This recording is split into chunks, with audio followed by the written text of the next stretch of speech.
Final Fantasy VII, a game still considered by many to be one of the best video games, role-playing games, and Final Fantasy games ever created, pushing Final Fantasy into the mainstream.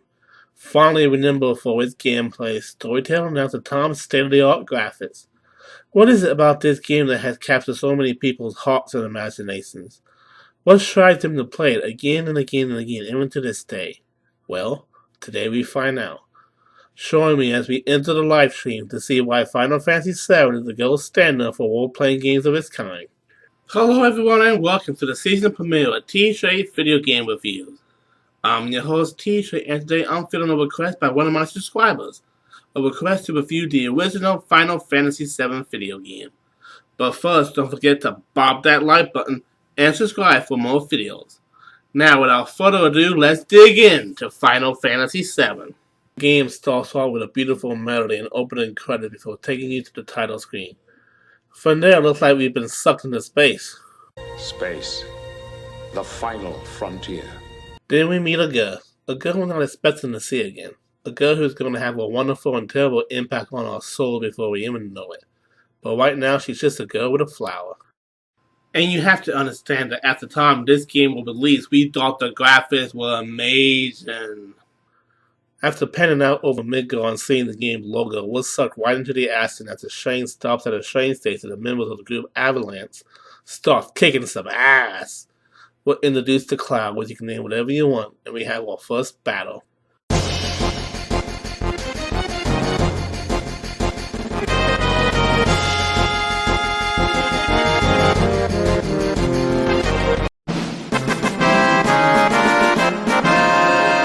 Final Fantasy VII works on the active time battle system. You wait for your meter to fill up and then you can attack.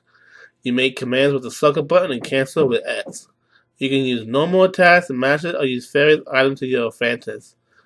Wait, press S to win? More like press sucker to win. When you take damage, your limit gauge gradually goes up. When it's full, you can use your limit break on the enemy, which deals more damage than a normal attack. The higher your level, the more limit breaks you obtain.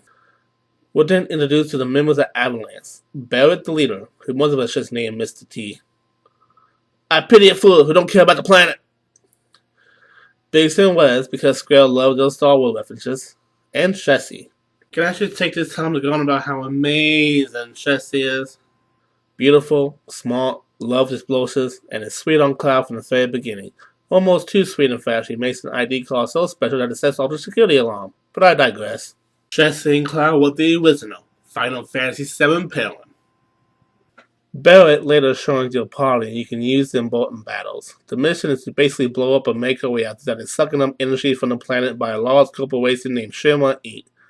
So for all intent and purposes, Avalanche are basically eco-terrorists. Cloud talks about how he doesn't care if the world dies at all because it doesn't concern him. Doesn't concern you, huh?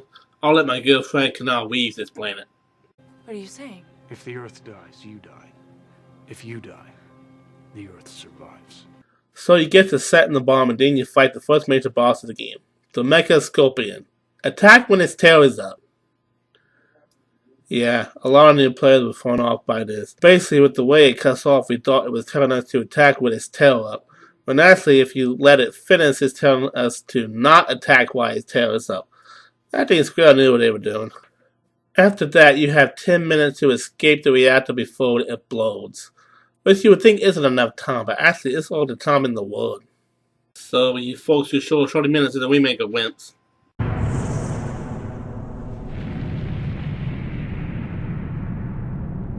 Huh. Those 10 minutes went by fast. From there you go through Midgar looking to meet up with the other members. Once again, that familiar flower girl shows up and you have an option to buy a flower from her before going on your way. You don't have to fight these Shinra ships unless you're looking to grind, as no matter what, you'll find yourself surrounded, and jumping off the ledge onto the train. Come in! From there you meet up with the other members, learn more about Midgar, and make it to Sector 7 where you meet Tifa Loco. Yes, even as a 3D polygon of the PS1 era, Tifa is beautiful, and we're showing you on your next mission against the evil that is Shinra. You also get to meet Marlene, the little girl. Barry take care of. Now I have to admit, when I first played this game, I naturally thought that Marlene was Barrett and Tifa's kid, and that Cloud was going to insert some kind of love triangle between the three. Fortunately for me, that love triangle never happened. We got another one instead. Wait, you're gonna leave a little girl in charge of one on the ball with the items that think she isn't even legal to shrink? Parents of the year! From here we learn about materia. You can equip different materia to different characters, and depending on its effects, it will alter the stats of each character you use in battle. Materia is basically massive and includes things like fire, lightning, ice, and kill. Later in the game you get summon materia like Shiva, but can only use summon once per summon despite how much MP you may have. You can also modify the color of the menu to practically any color you want, such as red, yellow, green, black, purple, gray, and even rainbow. Just adding a little bit of customization to an already great gaming experience. Once you get back on the train, everything goes to hell in a handbasket, and you have to move to the next car before time runs out. If you have a certain sum of money, one guy would even try to rob you. He didn't gun for me this time because I only had 60 gear, which was something I never knew before. Over 20 years and I'm still finding out new things about this game. Make it to the Mako 5 reactor to find out that it was Chessie who made Cloud Call 2 special that set off the train's alarm. Oh, Chessie, I forgive you. This time there is no time limit when you set the bomb and you have all the time in the world. Guess the developer wanted to give you all a break. You come to a controller where everyone has to press the button at once, so you have to time it when you press the sucker button.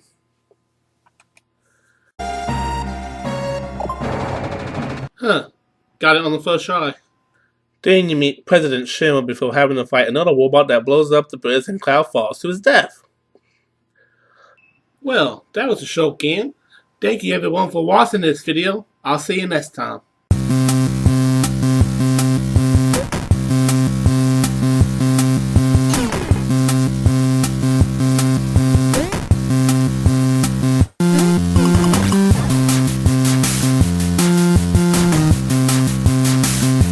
Alright, fine, that's not the end of the game.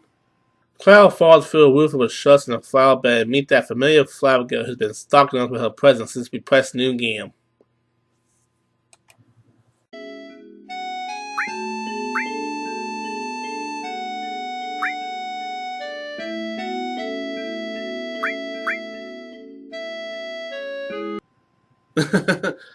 I'm sorry, I never picked that dialogue option before and I actually wanted to see what she says. Then you go to name her to see that her default name is Aries. Okay, yes, her real name is actually Elwood, but due to one of many translation errors when this game came out, they made her name Aries. This is an easy enough fix, and you can name her whatever you want to begin with. And I bet even the most die-hard her name is Eric fans still almost pronounce it as Aries. After that, you meet Reno, a member of the Tusk, and you run away from them. Eric falls behind. You can either have a fight, run away, or help by chopping bells on the Shinra ships.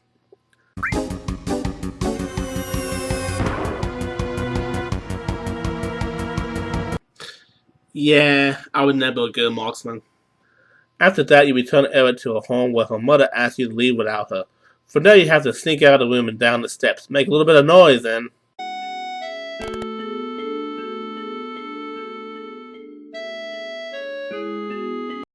this happens. But she beats you to the construction site anyway, so it's on the vain. Now, the construction site is very confusing for first-time players. I couldn't even figure it out the first time I played, and that was as far as I got in FF7 during my first playthrough. Basically, you want to go down to the ground level and then run up the brown pipe. But how will you know that? You can also 1 and 2. That's a fucking house. A fucking house wants to kill you in this game. Inflation has gone too far. From there, you find that Tifa has been taken to Sector 6 slumps and the unthinkable has to happen to get to her. Cloud has to cross us. And when Cloud puts on the appearance of a woman, he becomes... Now, depending on how many items you get for the outfit, changes who the Dom will pick to be in bed with him. Get a couple of items and he'll choose Eric over you or Tifa. Get all the outfits and he'll even shoot you and you get certain dialogue options to explode. The default option though will always be Tifa. From there you have to fight a bunch of creeps and perverts, collect Eric, and save Tifa. Then you learn that Shinra plans to literally shop a plate on Sector 7 slums. Then you fall for the oldest trick in the book. A sharp door. After returning to Sector 7, you find Avalanche in an epic battle against Shinra on the pillar you found that last time you were there. At the top, you fight Tusk member Reno, but Reno sets a bomb and the Tusk take off with Eric after helping take Marlene somewhere safe. So let's see here. Have you taken Marlene someone safe to begin with, Eric never would have been taken, and we never would have to storm Shinra headquarters. Parents of the Year. Afterwards, Shinra shops the plate, killing millions of people when we lose. Jesse! Oh, Jesse, why you have to go? You were so young, Jesse, so pure. We later learn that Eric is the last of the Asians, and that's why Shinra wants her. We then once again go through the control center and other places to find a way to climb up to Shinra HQ to get Eric back. Once you arrive at Shinra HQ, you can choose to either storm the front entrance or sneak in. Should you choose to sneak in, you go up a flight of steps, and there are so many stairs. Luckily, the game is kind enough not to throw in a bunch of random encounters while you're ascending the stairs. The dialogue between characters get amusing. After that, you need to find key cards and solve puzzles to get to where you need to go. Getting to Eric will introduce you to yet another party member in the form of Red 13, which is some kind of cat, dog, I don't know. You also meet Hosho, and Hosho was a horrible person worthy of death. And did I mention he is a horrible person? After that, you go to the other fader, and you're finally caught by the Tux. You're brought to President Shinra and learn all about his mission to find the Promised Land.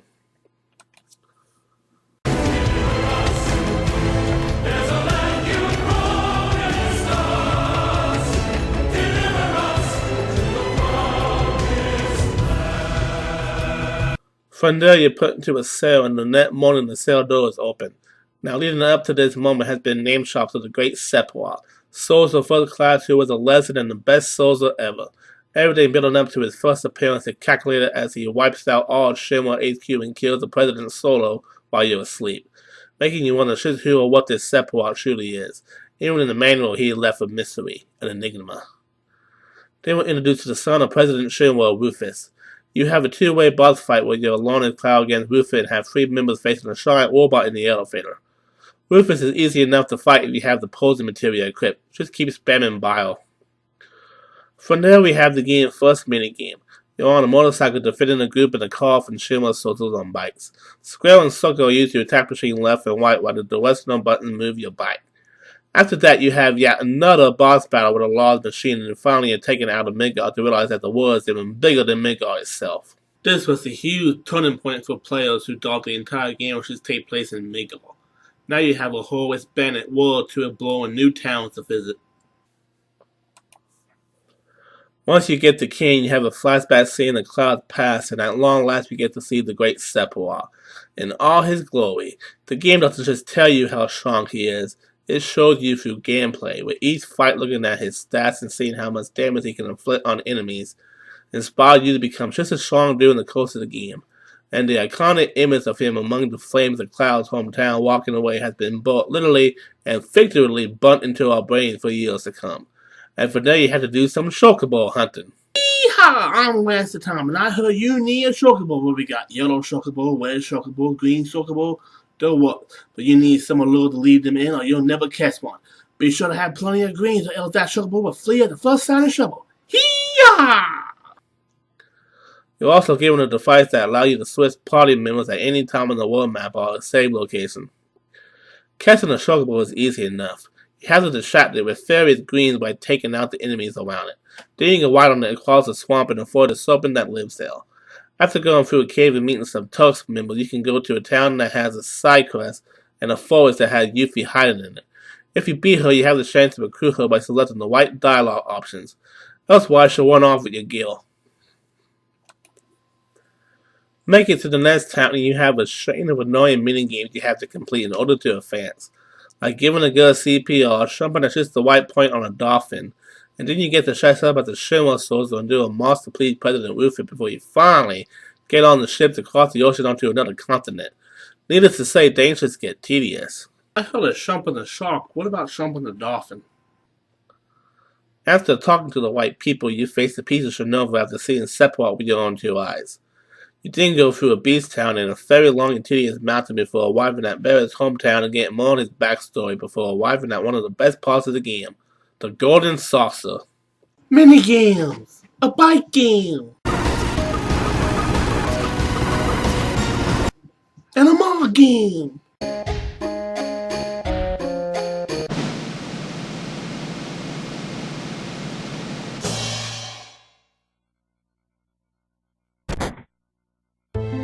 No, I can't stand Morgan not being able to find a mate. We must help him.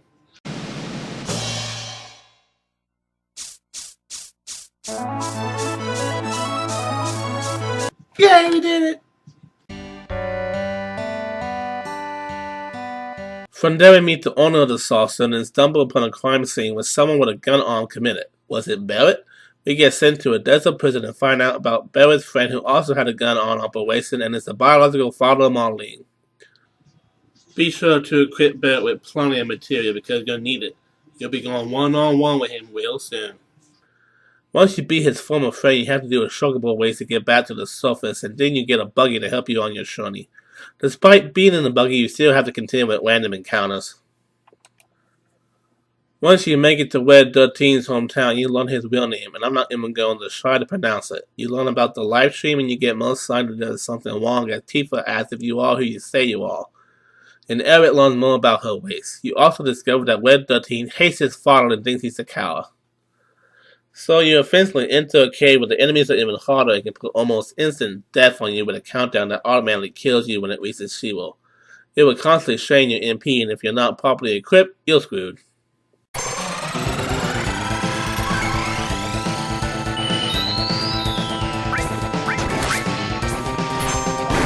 Die! Die! Die! No, no, no, no, that does it. This time I'm not fucking around.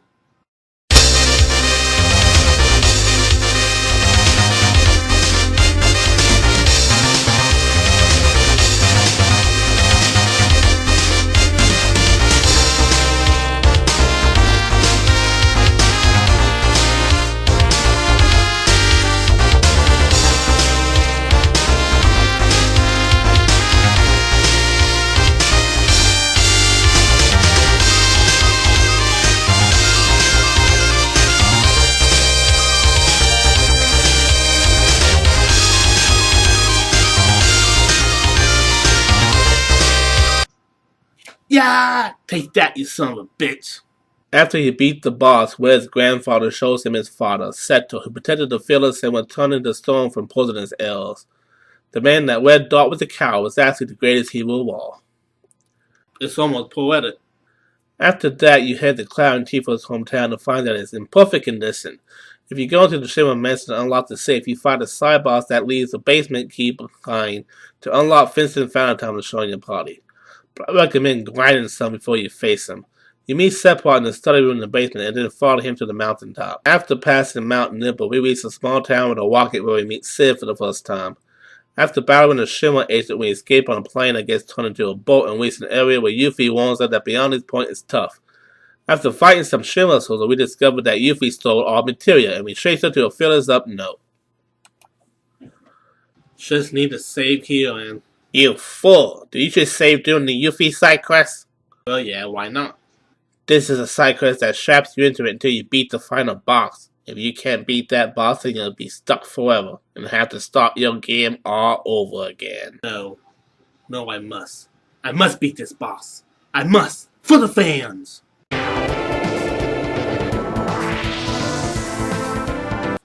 Yes! Yes! Yes! I did it! After getting your materia back, you return to the small house that had nobody in it prior to now, where you learn of the keystone to open up the Temple of the Ancients. You then go back to the Ghost Saucer to get it from Dio, who you have to entertain in the battle. You then learn that the train is broken and you have to stay the night. Everyone catches up on what's happened so far and then you enter the date scene. Depending on how you score, you get a date with either Eric, Tifa, or Barrett. And I got a date with Tifa. Oh, honey, I can stay onto those wet eyes all night. Once you get to the Temple of the Ancients, you learn about the black materia meter, and that Sephiroth wants to merge with the planet. In order to get the black materia, someone has to stay inside the temple while it gets smaller. K-Sid sacrificed himself. Godspeed, K-Sid!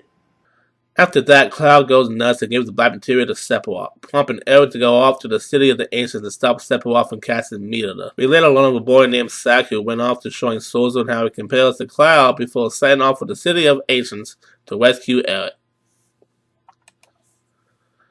First, you have to make it to a born city and find the lunar harp to awaken the sleeping forest. Then go to the city of the Ancients and rest in the beds, making it nightfall. That is when you find her, Eric, praying for the planet. You know what? I'm tired of the tease. The stakes are high, but everyone knows everyone's going to come out of it alive and Sephiroth will be defeated.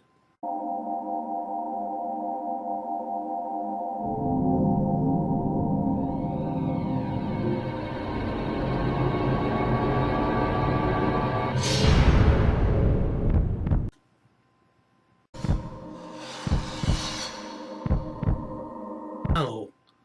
No. No! They did it. They actually did it. They kill off a member of your party. And she's really dead. No finish not gonna bring this thing back to life. She's dead. Kaput. Dead. All that grinding. Leveling her up.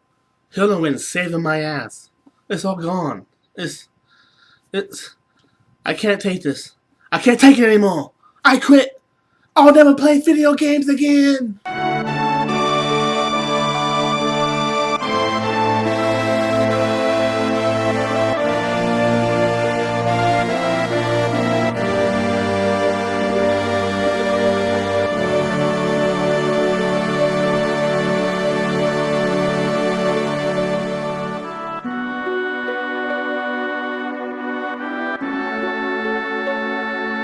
Only real TJ Review fans are still watching the video right now.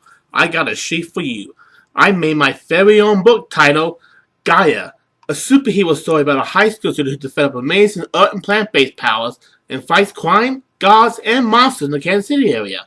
And you can get your very own copy for the low price of $4.99 on Amazon.com.